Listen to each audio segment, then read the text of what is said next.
Assalamualaikum warahmatullahi wabarakatuh. Waalaikumsalam warahmatullahi wabarakatuh. Ya, jumpa lagi di acara TikTok Tips Informasi Kesehatan RSA UGM. Tepuk tangan. Tetap semangat ya di bulan puasa ini. Sudah separuh lebih ya kita jalanin puasa. Mudah-mudahan lancar puasanya, berkah buat kita semua. Di sini pasti saya tidak sendiri. Sekarang kita sudah kehadiran tamu yang sangat terhormat. Mari kita langsung saja sambut, ada Prof. Armis, SPB, SPOT ya Prof ya. Selamat datang Prof. Armis. Terima kasih. Sehat ya Prof? Alhamdulillah. Alhamdulillah. Baik Prof, ini kan lagi marak-maraknya berita-berita yang ada di sosial media ya Prof. Ada beberapa, mungkin pasti banyak, nggak cuma 1-2 Prof. Cuman yang lagi tren ini ada rumah sakit di Bandung yang kelihatannya itu bagus dari luar Prof. Tapi ternyata dalamnya toiletnya tidak terawat. Kemudian ada beberapa fasilitas-fasilitas yang kurang memadai. Nah pasti di situ akan menimbulkan banyak komplain ya Prof. Tentunya. Nah, di sini kita bersama Prof. Armis akan membahas bagaimana sebenarnya identifikasi, analisis, dan penyelesaian ataupun faktor pencetus yang bisa menimbulkan komplain-komplain dari pelanggan yang ada di rumah sakit. Begitu nggih Prof, kira-kira? Assalamualaikum warahmatullahi wabarakatuh. Waalaikumsalam. Selamat siang kita semuanya. Ya. Istilahnya gini, sebenarnya kita tuh saling mengingatkan. Satu dengan yang lain, juga masyarakat. Makanya nanti di dalam penjelasan saya hanya akan berorientasi pada suatu penentuan etika dan komunikasi pada manajemen kedokteran klinis. Jadi ini satu buku yang masih dalam proses pengembangan percetakan, tapi mudah-mudahan nanti ada satu standar yang bisa kita pakai. Jadi sebenarnya fungsi daripada rumah sakit, terutama rumah sakit akademis UGM ini, menyediakan satu fasilitas pelayanan kesehatan, baik itu rawat jalan, rawat inap, tindakan emergensi, untuk mencapai manajemen yang berkualitas, beretika, dan bermoral. Dari dalam hal ini, suatu pelayanan yang menyeluruh, terintegrasi dengan sumber daya atau stakeholder dari rumah sakit itu sendiri atau sarana prasarana dengan tujuan memberikan suatu pelayanan kesehatan pasien, keluarga atau masyarakat. Termasuk di sini karena rumah sakit akademis tentunya pendidikan dan penelitian. Kedua tentunya kita semua sebagai pelayanan kesehatan itu harus mempunyai suatu pengetahuan dan keterampilan kedokteran klinis terkini berdasarkan tentunya kedokteran dasar atau basic medical sciences yang berorientasi etika klinis atau moral dengan komunikasi efektif. Ketidakpuasan pasien itu adalah satu keluhan, artinya kesenjangan persepsi pada hasil pelayanan kesehatan kita tidak serasi dengan keinginan pasien, keluarga atau masyarakat. Jadi sebenarnya ada satu hasil rekap bulan Januari tahun 24 ini dari Rumah Sakit Akademis UGM, dan ada kira-kira 2 macam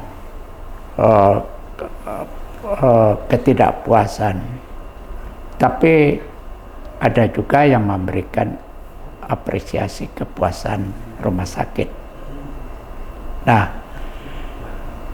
tentunya kita sebagai petugas, artinya kita saling mengingatkan untuk memberikan pelayanan seperti di atas. Jadi sebagai hak dan kewajiban untuk mendapatkan kepuasan pasien dan keluarga atau masyarakat.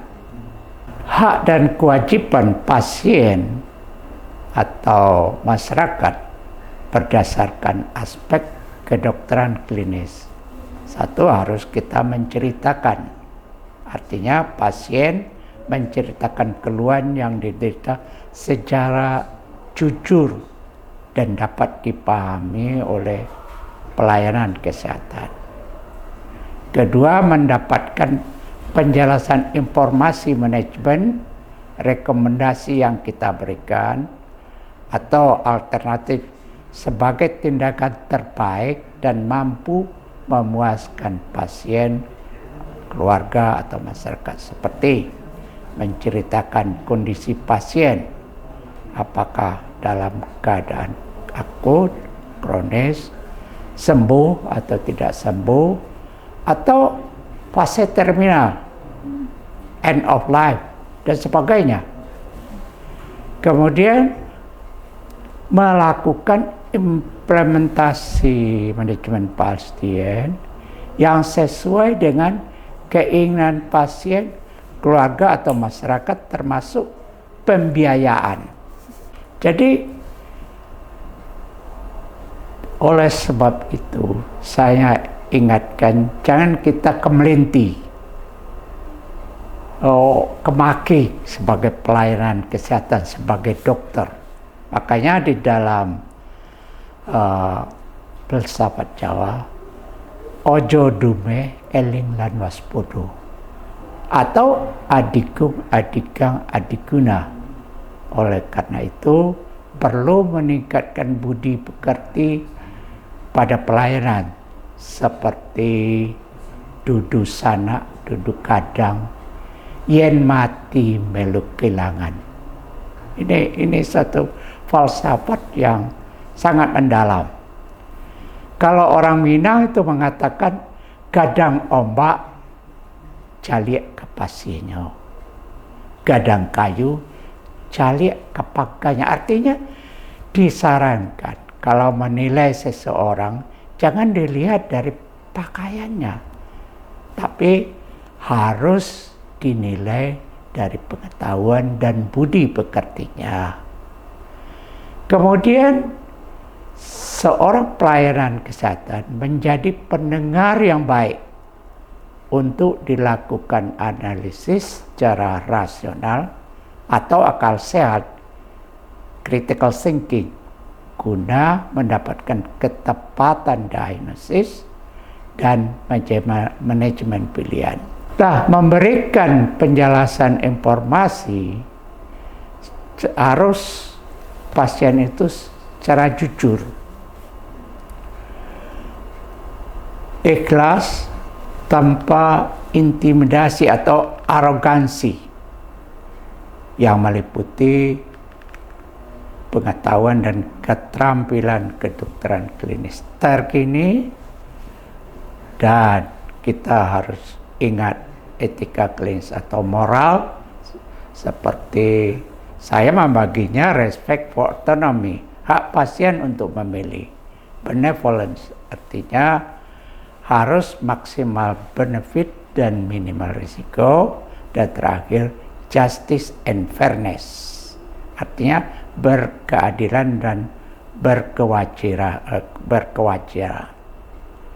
Dan kemudian harus kita komunikasi efektif, itu seperti tujuan dan hambatan kita berkomunikasi, persyaratan persetujuan harus ada, dan menjaga hubungan kedua pihak. Artinya kita harus jaga hubungan dengan pasien, keluarga, atau masyarakat.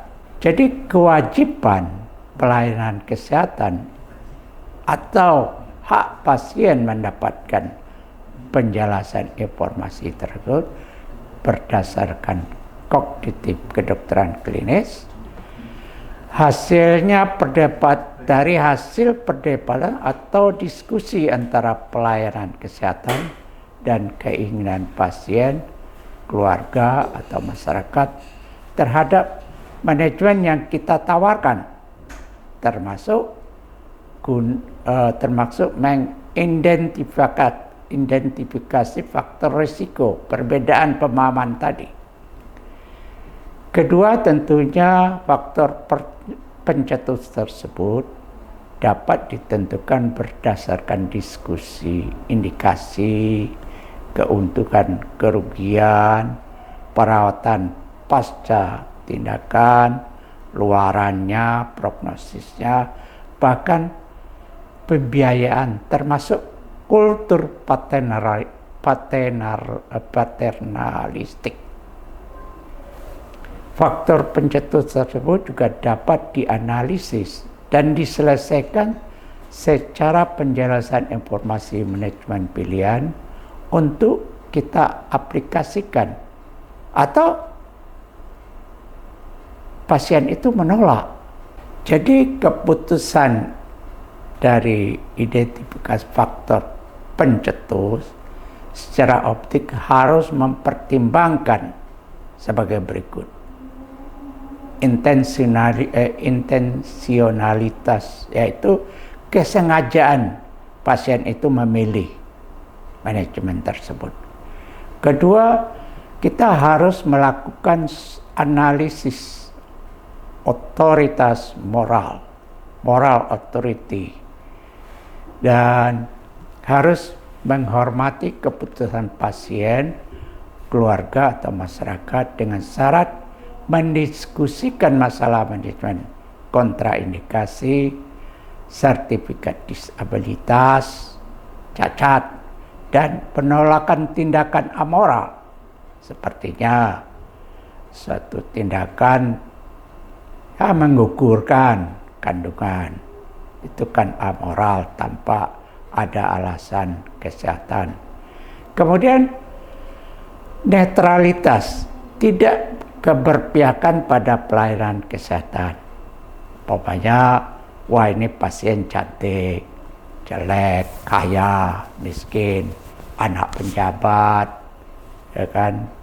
Itu sehingga kita harus netral, tidak berpihak kepada pelayanannya akan sama. Keempat, menelantarkan pasien atau si pelayan kesehatan ini menolak melakukan pelayanan kesehatan. Kelima, menghormati keputusan pilihan yang berorientasi pengobatan alternatif atau disebut complementary alternative management. Itu sering, apalagi kita berbagai adat, dengan sendirinya ada pengobatan secara adat, ada pengobatan secara musik, ada lagi banyak sekali itu. Kita hormati. Menghormati itu bukan berarti saya memutuskan untuk memilih melakukan, itu tidak. Jadi kita harus hormati saja, kita dengar dengan baik. Keenam itu menentukan waktu pelaksanaannya. Pokoknya pasien emergensi harus segera kita laksanakan. Kompetensi kita untuk melakukan, kemampuan kita, keterampilan kita untuk melakukan. Kemudian fasilitas yang ada di rumah sakit harus kita berikan secara baik, dan tentunya keamanan dan kenyamanan, keamanan pasien safety. Kemudian menyelesaikan dengan cara memperbaiki kondisi pasien mencapai akurasi penyakit, diagnosisnya, keterampilan aplikasi manajemen, setelah kita mempertimbangkan beberapa syarat ketelitian seperti yang dijelaskan sebelumnya. Menghormati hak otoritas moral, memberikan pelayanan netralitas, tidak keberpihakan seperti tadi, tidak menelantarkan pasien, atau tidak mau melakukan, menghormati pilihan pasien pada pelayanan manajemen alternatif. Itu seperti umpamanya mengobati secara ida daya. Kalau saya menghormati saja, tapi saya tidak akan melakukan. Kemudian kita menetapkan waktu pelaksanaan, kompetisi kita, fasilitas kita harus cukup, dan menjaga pasien safety tadi. Jadi dalam menerapkan, mengaplikasikan manajemen pencegahan ancaman nyawa bila dalam kondisi masih dapat dicegah, itu satu syarat. Oleh karena itu, kita sebagai pelayanan kesehatan yang profesional harus melakukan melengkapi persyaratan. Jadi informed consent. Informed consent itu bukan kita menyuruh pasien tanda tangan, tetapi harus ada syaratnya. Jadi dia sudah diberi informasi, dan dia memahami baik buruknya, itu baru kita sodorkan untuk meminta tanda tangan. Kedua, tentu menggunakan rasional kita, jadi akal sehat, dan meningkatkan keterampilan dan kompetensi kita. Nah, secara etika pilihan pasien seperti benefit dengan mempertimbangkan satu, otoritas moral, netralitas kita, penelantaran tadi, yaitu bantuan psikologis, ya, alternatif tadi, kerahasiaan, kompetensi, fasilitas, pasien safety tadi, seperti yang dijelaskan. Itu berdasarkan respect for autonomy, hak pasien. Kemudian hak pasien, kita harus menilai kapabilitas pemahamannya. Dia sudah paham atau belum, dan mencapai luaran sebagai petunjuk, yaitu mempertimbangkan budaya, adat istiadat, kepercayaan, masalah ancaman nyawa, nekrosis organ tubuh pasien. Nah, kemudian kualitas hidup pasien. Jadi respect for autonomy itu kita juga harus mempertimbangkan kualitas hidup, fisik, mental, sosial kembali seperti semula. Kedua, pelayanan pasca manajemen yang ketat dan terukur. Tindakan lain yang rasional, pembiayaan terjangkau dan tanpa konflik kepentingan. Nah, respect for autonomy tadi, etika moral tadi, juga bagaimana kita menyelesaikan benevolence, artinya betul-betul maksimal benefit dan minimal risiko. Sebenarnya aplikasi manajemen tersebut memberikan luaran kualitas hidup baik atau buruk seperti fungsi organ tubuh, kegiatan keseharian pasien, dan bagaimana menghilang atau mengurangi rasa nyeri atau keparahan pasien, ya, interaksi sosialnya, ketajaman mental aktivitas. Pelayanan kesehatan harus mendiskusikan standar objektif yang digunakan. Itu kan banyak sekali publikasi-publikasi dari mengukur standar objektifnya. Keinginan pasien, keluarga atau masyarakat harus jelas tercantum ketika kemampuan pasien, keluarga atau masyarakat menilainya dari apa yang diinformasikan. Penyelesaian kelanjutan dari pelayanan kesehatan pasien, keluarga atau masyarakat harus dapat memahami indikasi manajemen pilihan seperti manajemen benefit, kondisinya, kapabilitas pemahaman, dan hubungan kedua pihak. Kemudian kualitas hidup pasien seperti fisik, mental, dan sosial kembali ke sedia kala, dan tindakan lain dengan pembiayaan yang terjangkau tanpa konflik kepentingan. Yang terakhir pada etika klinis atau moral, yaitu penyelesaian secara keadilan dan kewajaran. Jadi di sini pasien, keluarga atau masyarakat harus memahami satu prinsip legitimasi manajemen pilihan secara adil dan wajar dan beradab. Itu kita melakukan diskusi saling hargai menghargai keinginan pasien, keluarga atau masyarakat, dan tanpa melanggar hak asasi manusia. Kedua, tentu persyaratan persetujuan itu manajemen pilihan itu harus kita lakukan setelah persyaratan di atas, dan beberapa faktor lain yang berpengaruh keputusan manajemen kedokteran seperti contextual feature sebagai prinsip dasar profesional dan interprofesional. Sekarang terakhir yaitu masalah keputusan kita itu harus dilandasi komunikasi efektif.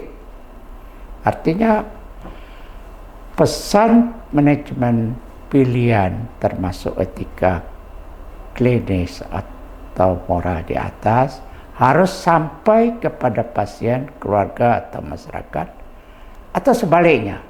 Jadi kalau tidak sampai itu sepertinya orang bingung ya. Jadi pelayanan kesehatan pasien, keluarga, masyarakat harus memahami budaya, adat istiadat setempat.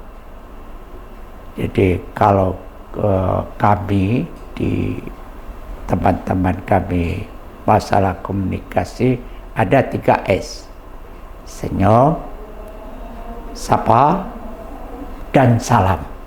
Salam itu artinya kebaikan kita semua.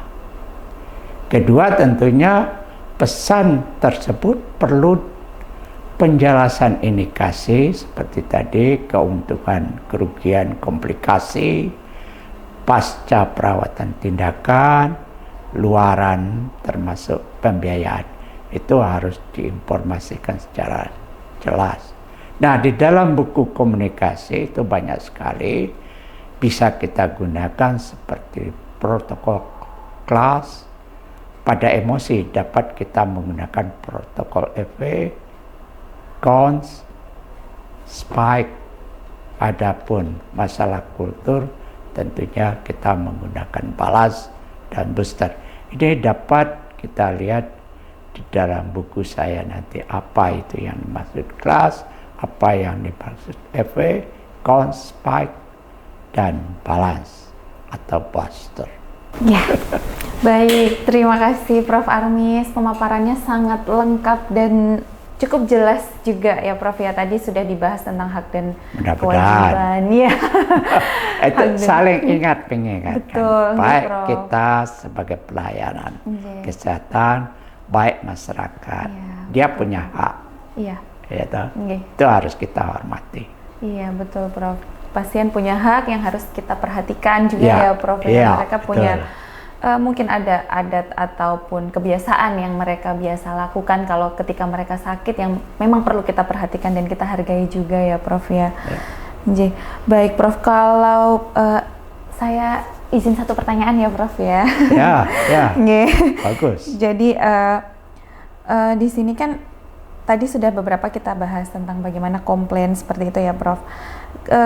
Kalau misalnya Prof terjadi perbedaan dalam pemahaman antara pelayan kesehatan dan keinginan pasien atau keluarga pasien, Prof, misalnya mungkin di sini pelayan kesehatannya masih baru, Prof. Jadi melihat perbedaan-perbedaan, kan kadang masih saklek ya, Prof, masih harusnya seperti ini gitu.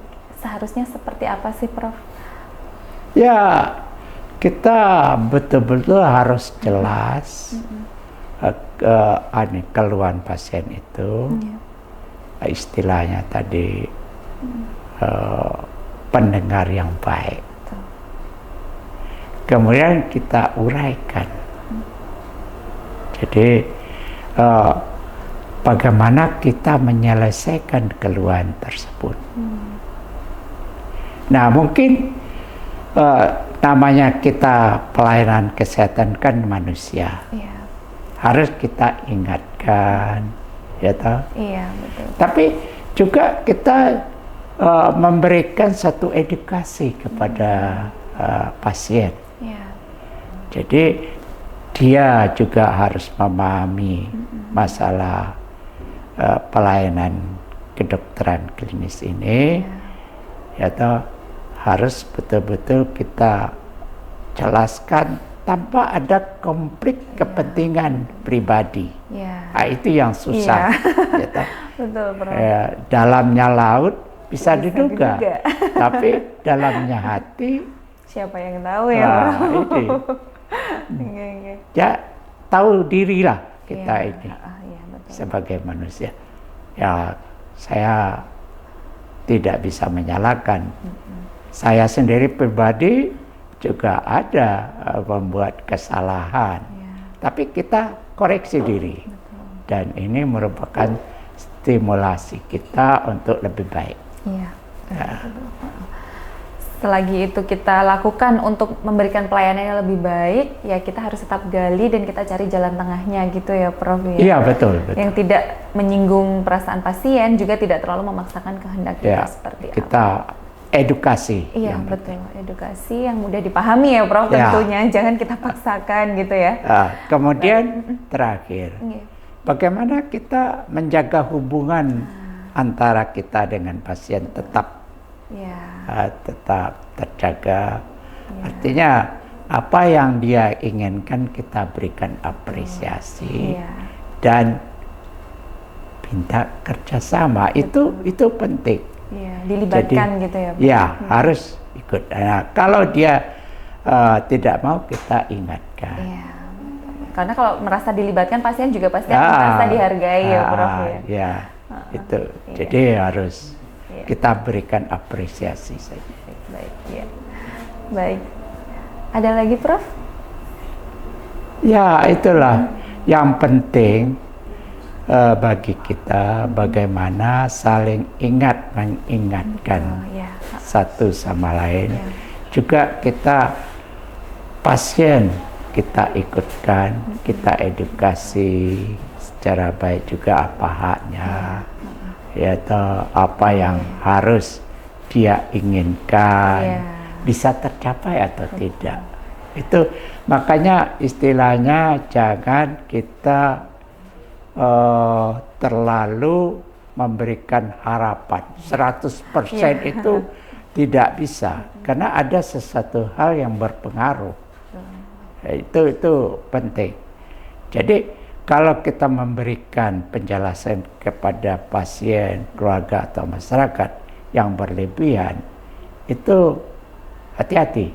Karena kita juga manusia, karena ada faktor yang sangat banyak berpengaruh terhadap hasil yang masih di dalam penelitian. Betul. Mana yang jadi sekarang polisinya A, mungkin sebentar lagi 2 bulan, 3 bulan sudah B. Karena makanya rumah sakit pendidikan UGM ini ada penelitian. Iya. Sama dengan setiap rumah sakit pendidikan. Pokoknya Sarito juga begitu. Cuma jangan sok sombong. Makanya ahli dari Amerika itu seorang ahli penyakit dalam itu sudah mengatakan bahwa manajemen yang kita berikan itu adalah probabilitas, bermacam-macam kemungkinan. Iya, probabilitas. Iya. Ada banyak kemungkinan yang bisa terjadi. Banyak kemungkinan. Betul. Iya. Ya, begitulah. Iya. Terima kasih banyak Prof. Armis. Terima kasih sudah hadir di acara kami, kemudian sudah berbagi dan saling mengingatkan ya Prof tentunya. Ya. Apalagi di di bagian hak dan kewajiban pasien yang terkadang mungkin kita ingin memberikan edukasi yang baik tapi terkadang kita berlebihan dalam menjelaskan sehingga mungkin kita terkesan memberikan harapan kepada pasien yang hasilnya akan malah lebih tidak baik begitu, Prof. Sesuai falsafah Jawa tadi. Iya. Iya, yang tadi sudah disampaikan ya tadi ya, Prof. Eling lan waspada. Eling lan waspada. Jangan apa tadi, Prof? Jangan kemelindi ya, Prof. Itu ya, Prof ya. Baik, terima kasih banyak Prof. Semoga bermanfaat apa yang sudah Prof. Armis sampaikan pada kesempatan kali ini. Semoga nanti bisa kita ada kesempatan lagi untuk membahas hal-hal yang lain, Prof. Yang bisa kita jadi pengingat buat kita, Prof.